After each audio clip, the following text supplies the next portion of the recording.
uma de nossas irmãs tinha uma tarefa. E a tarefa era comprar cartões de Natal. E ela procurou, porque não encontrou.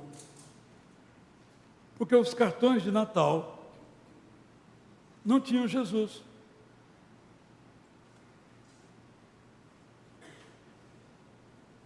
Nós conseguimos fazer proezas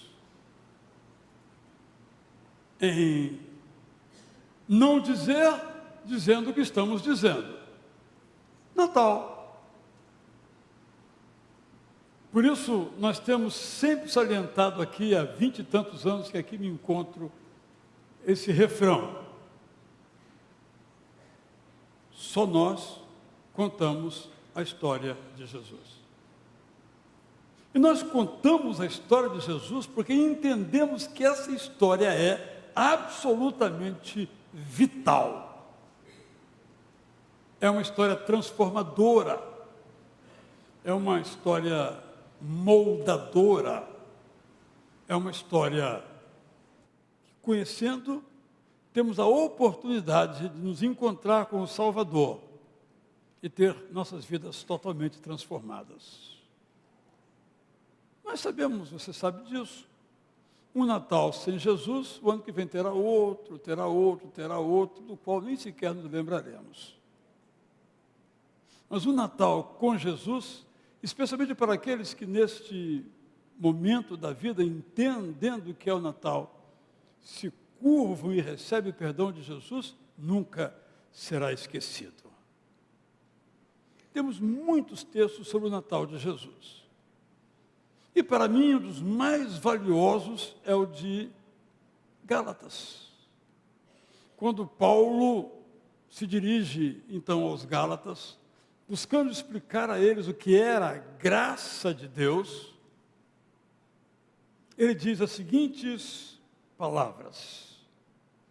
Gálatas 4, versos 1 a 7. Trago outro exemplo para entendermos o que é a graça. Sabemos que, segundo a legislação civil, um herdeiro não tem direito algum sobre o que vai receber no futuro.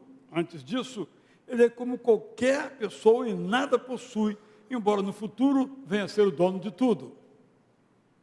Por agora, quem manda é o seu pai, a quem tem que obedecer e aprender com os mentores que lhe são designados. Paulo aqui no contexto romano, mas que se aplica ao nosso também. Antes de Cristo, éramos como esses herdeiros, vivendo segundo as leis falhas desse mundo. Mas graças ao Deus eterno, tudo mudou. No tempo certo, ou em outras versões, na plenitude do tempo, Deus enviou seu Filho, Jesus, que foi filho de Maria. Jesus que viveu como vivemos. Jesus que nos resgatou da inutilidade. Jesus, por intermédio de quem o Pai Eterno nos adotou como filhos. Agora somos filhos de Deus. Em nós agora habita o Espírito Santo e oramos com Ele ao Abba, em hebraico, ou Pai, em nossa língua. Agora não temos mais que esperar. Já somos plenamente filhos do Deus Eterno, com tudo o que isso significa. É assim que temos que pensar e viver. 4 lembretes. Não pretendo nada novo lhes dizer, apenas lembrar. Antes do Natal de Jesus Cristo, que é o único Natal que existe, com letra maiúscula, vivíamos sob a égide do mérito. Quem faz o bem, recebe o bem. Quem faz certo, colhe os frutos certos. Como se isso fosse verdade. Pode até ser majoritariamente verdade, conquanto, na verdade, seja minoritariamente verdade.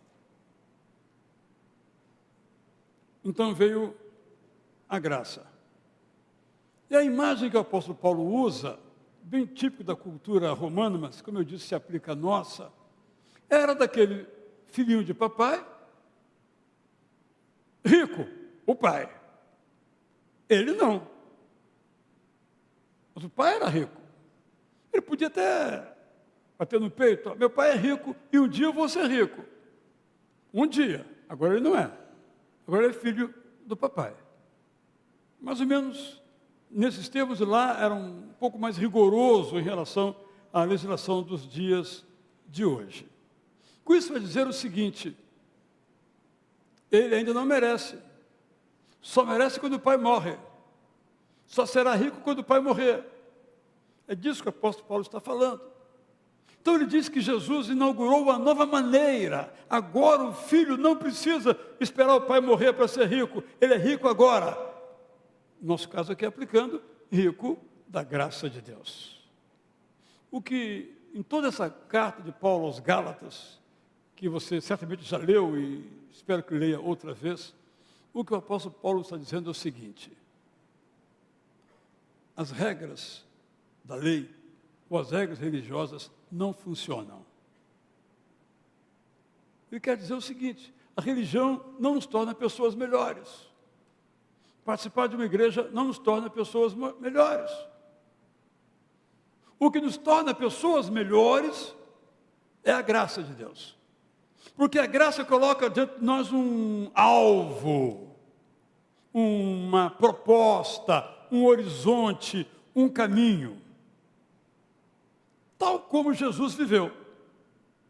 A graça é uma oferta que nos toma para que nós vivamos como Cristo viveu. Bem, é muito comum aquela frase: eu não sou Cristo. Eu digo, mas devia ser. Você foi chamado para ser como Cristo. Não é isso que quer dizer cristão? Um Cristo em miniatura? A graça torna isso possível. Não somos aqueles que um dia vamos receber a herança, já recebemos desde já. E o pastor Alceni fez uma brincadeira sobre a ideia do já e ainda não. Ele aplicou num certo campo, que eu sou mais sério, não vou aplicar naquele campo esportivo, mas no campo teológico. Porque ele mencionava o fato que eu disse na mensagem das 9 horas, você pode depois ver lá, que às vezes nós olhamos para as profecias do Antigo Testamento, bem como para as palavras proféticas de Jesus, ou dos grandes conselhos apostólicos, e dizemos: bom, não chegamos lá ainda. Isso não se realizou ainda. De fato, há uma tensão entre a promessa de Jesus e a sua realização.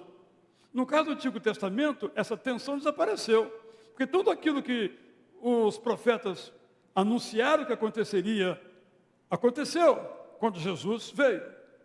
Mas depois que Jesus veio, ele continuou dizendo: olha, vocês serão isso, vocês serão bem-aventurados, vocês não passarão pela morte. Tudo isso que Jesus fez já começou, mas não se completou. Há uma tensão ainda ficamos doentes, por exemplo.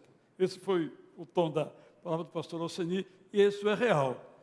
Nós somos herdeiros, mas nós já tomamos posse do que nos pertence, e o que nos pertence é a graça, e nós não a conquistamos, nós a recebemos. Eu sempre digo isso, porque na nossa cabeça isso não entra. Não entra na nossa cabeça isso. Quem aqui professor sabe, o aluno vem, faz a prova, e a nota será condizente com aquilo que ele escreveu na prova, de 0 a 10.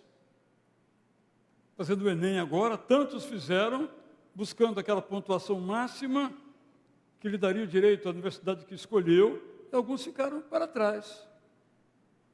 Isso é um mérito, que tem o seu lugar, mas que não tem nenhuma aplicação no campo da fé.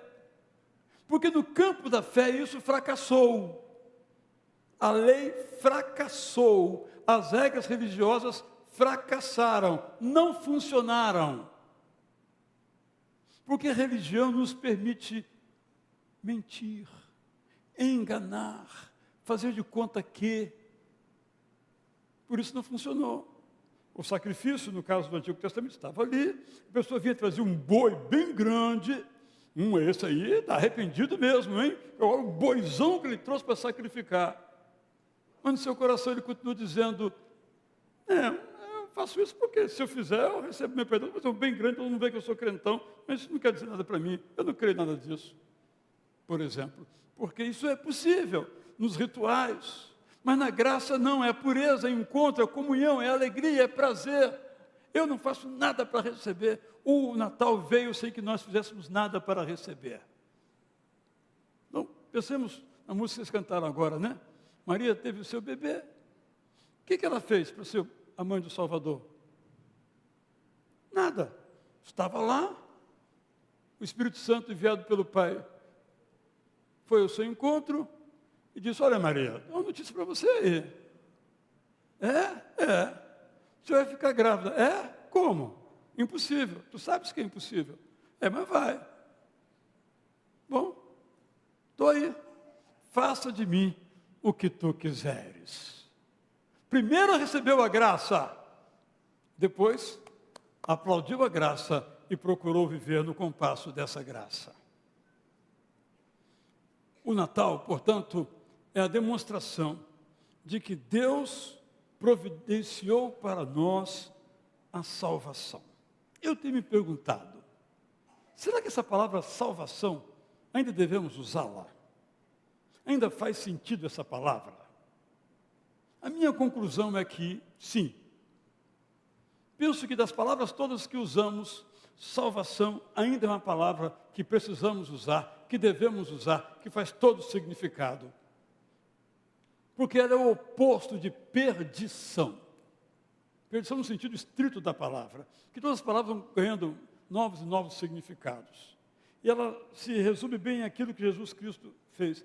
Ele olhou para o povo e os viu como um povo totalmente perdido a caminho do matadouro. Sem chance, perdido, desorientado. Ele veio para salvar esses desorientados, esses perdidos. Por isso que essa palavra é essencial. E ela se concretizou quando Jesus, então, substituindo o velho sistema sacrificial, baseado na lei, nas ordenanças religiosas, ele morreu em nosso lugar. Bem, de novo, isso não faz muito sentido. Faz sentido, por exemplo, digamos, o seu filho foi condenado num tribunal a 30 anos de cadeia por um crime que cometeu. Você ama tanto o seu filho que você chega lá no tribunal, pega o seu advogado, faz lá um recurso e diz, olha, eu quero ficar no lugar do meu filho. Ele tem uma família ainda, ele tem um filho para criar, eu quero ficar no lugar dele. Quero cumprir a pena no lugar dele. Não seria permitido. Não seria autorizado. Por quê? Foi ele que cometeu o crime, ele que pague. Essa é a lógica. Mas a graça muda a lógica. E diz, não, ok, então vai lá, fica na cadeia. Pelo seu filho, continuando no exemplo, é exatamente isso que Cristo fez. Por isso salvação é uma palavra adequada. Nós éramos os culpados, mas Ele morreu em nosso lugar e nos inocentou, nos perdoou, Ele nos livrou da condenação. O Natal nos mostra que Jesus era o Filho de Deus. Isso tem um grande significado. Se Jesus é o Filho de Deus, isso nos garante a nossa filiação também a Deus. Nós somos filhos de Deus. Não somos filhos de Deus apenas porque fomos concebidos um dia e nascemos. Nós fomos filhos de Deus porque fomos aceitos como filhos de Deus. E o apóstolo Paulo usa em outro lugar a expressão adotados. Isto é, não éramos, mas fomos tornados. Esse é o sentido da palavra adoção, da palavra filiação. Não é uma filiação natural, é uma filiação espiritual. Então, só estou explicando aqui o texto que eu li. Nós podemos orar ao Pai como Jesus orava, por causa do Espírito Santo que habitava em nós. O Espírito Santo habitava em Jesus? Eu acho que todos concordarão que sim. O Espírito Santo habita em nós? Essa é a promessa. Essa é a realidade. Não é aquela ideia, por exemplo, da religião hindu, de que mora um Deus, os milhões que eles têm, dentro de cada pessoa. Não é isso. Mora o Espírito Santo. Mora o Deus eterno na pessoa única, exclusiva do Espírito Santo. O Espírito Santo habita em nós. Por ele habitar em nós, então nós vamos orar. O que eu vou pedir? Você vai a uma entrevista de emprego, às vezes tem aquela pergunta assim: quanto você quer ganhar? É a pior pergunta de uma entrevista de emprego, né? Porque a gente não sabe o que isso significa. Se você pede mais, você está se valorizando muito. Se pede pouco, tem estima alta, baixa, não serve para nós aqui também. É uma pergunta horrível. Mas na vida, irmãos e irmãs, a gente não sabe o que falar na maioria das situações da vida. Imagina, por exemplo, os primeiros cristãos que eram perseguidos. Se eles dissessem assim: não conheço Cristo, não. Estava livre da morte. Mas estava mal com Jesus. Você falou: não, claro, eu sou fiel, eu serei fiel até a morte. Ah, então vem cá para a fogueira. Não é fácil. Ser cristão nunca foi fácil. Não será fácil. Não está sendo fácil. Mas nós não falamos aquilo que vem na nossa cabeça. Nós somos plenificados pelo Espírito Santo. Aqui, pessoas que perderam entes queridos muito recentemente. Esse Espírito Santo, esse Espírito Santo do Pai, traz conforto. Não é que não houve perda, houve. Dolorosa. Não é que não haja luto, intenso luto. Mas o Espírito Santo nos conforta. O Natal, portanto, é essa afirmativa de que nós podemos orar ao Pai como Jesus Cristo orava. Por isso eu coloquei algumas frases aqui que eu vou dizer, que eu penso que hoje à noite vamos ouvir um programa de televisão quando sairmos daqui, e o programa tem um bordão. Isso é fantástico. Então eu quero dizer que fantástico mesmo é o Natal de Jesus. Isso é fantástico. Quero parodiar agora um outro grande escritor, chamado Eugene Peterson. Ele fez uma paráfrase maravilhosa chamada A Mensagem. E quando em Efésios capítulo 1, ele começa a falar do que Deus fez, ele diz: isso é de tirar o fôlego. O Natal é fantástico. O Natal é de tirar o fôlego. E quando olhamos para a história de Maria, aquela história do anjo, aquela história do bebê nascendo no lugar que não estava preparado para aquele nascimento, nós ficamos cheios de ternura. Aquela música daqui a pouco vocês vão cantar, meia-noite, cristãos. O Natal nos encanta. Claro que não estou falando do Natal que nós celebramos, que também pode ser tudo isso, se tiver Jesus. Eu estou falando do Natal de Jesus. O Natal é fantástico porque nos torna filhos de Deus. O Natal é fantástico porque nos encanta com a beleza e a ternura da oferta em Jesus. O Natal é fantástico porque por meio dele nós somos filhos reais de Deus. O Natal é fantástico, nos tira o fôlego, porque nós podemos orar como Jesus Cristo orava ao Pai. Isso é o Natal. Natal de Jesus. Eu sei que cada um de nós aqui, quando celebra o Natal, tem um lugarzinho, pelo menos um lugarzinho para Jesus na celebração. Nós vamos buscar aumentar esse lugarzinho para ser de fato um lugarzão. Que o nosso Natal seja o lugar, por excelência, da presença de Jesus. Mas eu estou triste. Mas Jesus restaura a sua alegria. Eu estou sem esperança, mas Jesus inocula no seu coração a esperança. Eu estou sem perspectiva de vida. Jesus abre um horizonte imenso para nele trilharmos. O Natal nos encanta, o Natal é fantástico, o Natal de Jesus nos tira o fôlego.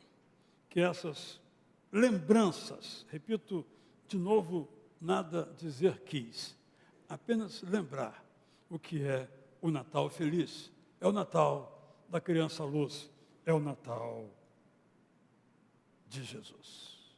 Vamos cantar agora este hino que conta essa história. Vamos cantar a primeira estrofe e a última estrofe. Jesus, vem habitar comigo, em minha alma há lugar. Aqui, meu irmão Silas, é uma referência ao fato, não é, de que quando Jesus estava para nascer, ali naquela casa, os hinos trazem estrebaria, mas já temos dito que não era, era uma casa de hóspedes em que não havia um lugar para eles adequado, um quarto preparado para eles, e Jesus teve que nascer então no térreo.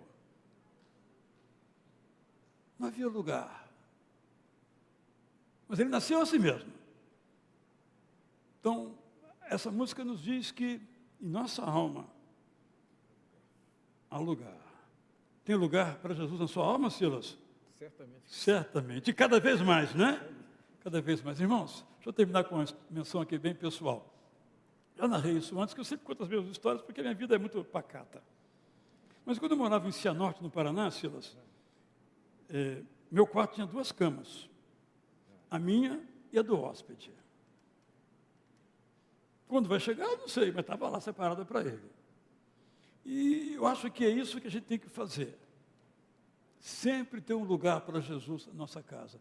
Mas de entulha de coisa, né, Silas? Tem lugar para Jesus na nossa casa, Silas? Tem entulha de coisa, né? É isso que eu estou dizendo, essas imagens para dizer, para que ele seja o centro. Quando ele for, luz vai ser irradiada e a vida vai valer a pena. O Natal é fantástico. Em pé, cantemos a primeira e a última.